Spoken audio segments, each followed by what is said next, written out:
Hey everyone, welcome back. Today, we're unlocking a truly game-changing feature in Spring Boot, environment customization with EnvironmentPostProcessor. Ever wished you could load configurations from external sources, like a REST API, a secret manager, or even a Cloud Vault, and have them seamlessly injected into your Spring environment? Just imagine the endless possibilities. With EnvironmentPostProcessor, you can do exactly that. It lets you programmatically customize the Spring environment right at startup. This means you can pull in dynamic configurations and secrets from external sources, and then use them just like any other property in your application via @value or other methods. It adds a whole new level of flexibility and security that you might not even know you were missing. So, get ready to see how effortlessly you can merge external configurations into your app. Let's dive in and watch the magic unfold. Alright folks, let's get our hands dirty and learn by doing. It's time to roll up our sleeves and dive into some coding. We're going to create a new class, Custom Environment Postprocessor.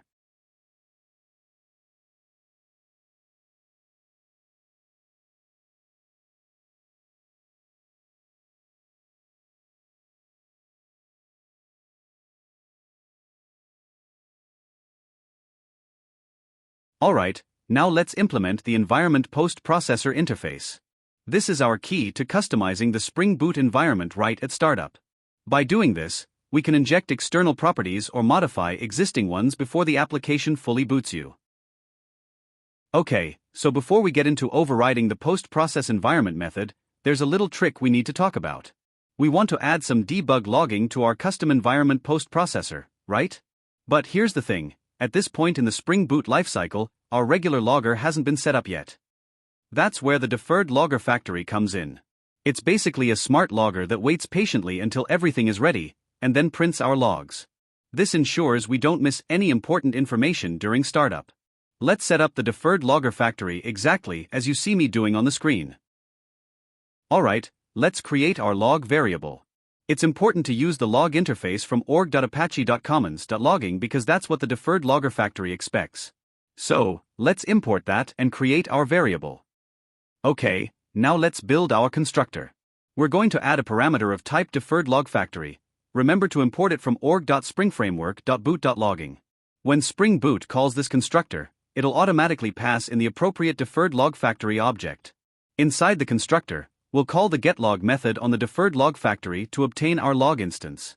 This way, we set up our logger properly even at this early stage. Okay, let's get into the post-process environment method. We're going to start by adding a simple log message. This will help us confirm that the method is being executed. Watch as I add this log statement on screen. Okay, now we're going to talk about fetching data from an external source. Now, I'm not going to actually connect to a live API or a secret vault in this example, but I'll explain exactly how you can do it. In a real application, you'd need REST endpoint for a REST API, or secret detail for a secret vault, stored in your application.yaml. You'd use those details to dynamically fetch the property. Alright, now let's say we need to get the app message property. How do we do that? Just take a look at the post-process environment method. Notice the configurable environment parameter. We can use its getProperty method to fetch any property we need. Let's do exactly what I do on my screen. Alright, now let's call the getProperty method. We're going to pass the key app message to it. Once we fetch the value, let's log it to verify that we've successfully retrieved the property.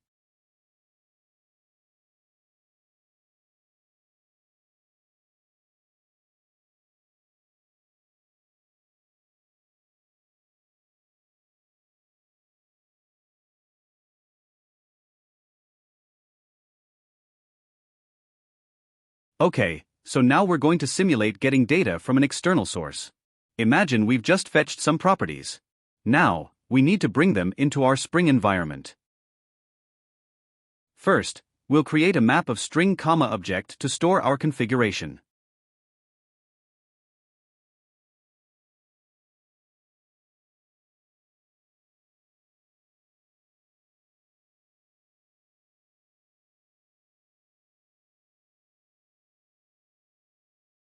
For this demo, I'm just going to use a hard-coded key and value, but in a real-world scenario, this would come from an API or vault.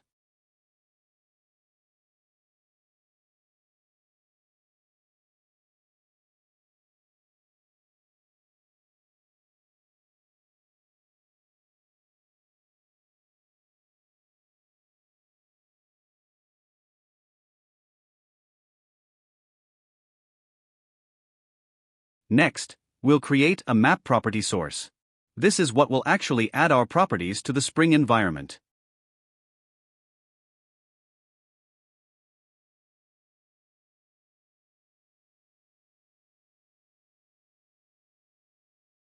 The constructor takes two things: a name, which can be anything you want, and the map we just created.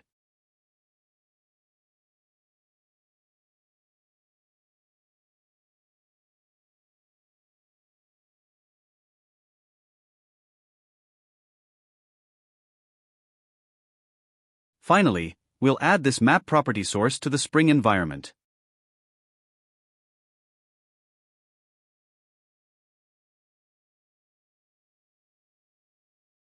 We do this by calling getPropertySources on our configurable environment object, and then using addLast or addFirst, depending on where you want it in the order, to add our map property source. Okay, so we've finished implementing our custom environment postprocessor, but Spring Boot doesn't know about it yet. How do we tell Spring to use our class? We need to register our environment postprocessor in the spring.factories file. This file, found in the meta-inf directory, is where Spring Boot looks for these kinds of configurations. First, let's create a meta-inf directory in our resources folder. Then, inside meta-inf, create a file called spring.factories. Now, we need to add our class to this file. Copy the fully qualified name of environment postprocessor, which is org.springframework.boot environment postprocessor, and paste it as the key in spring.factories files.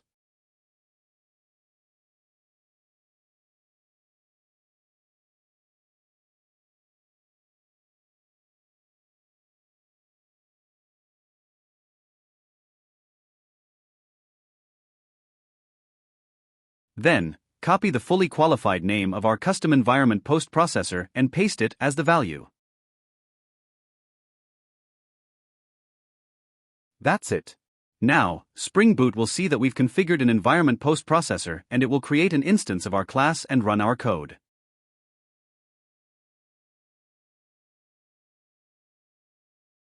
Okay, let's move on to the next part, building our custom environment controller.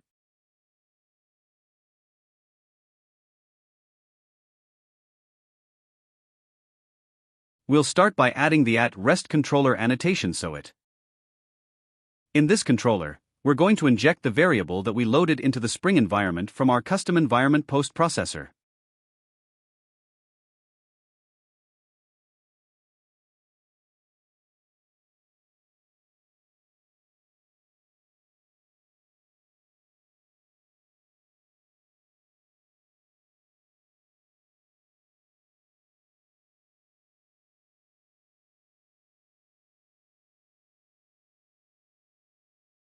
Then, we'll create a getAPI endpoint that will return this property. This will allow us to check if our external configuration data was loaded correctly.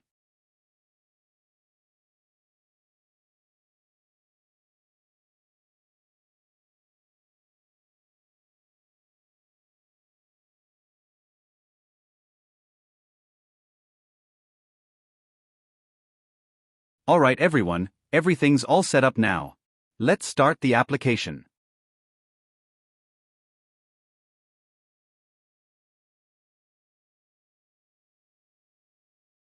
Alright, we're live. Our application is running smoothly. Now, let's dive into our console logs. Look at this, our custom environment postprocessor log messages are all here.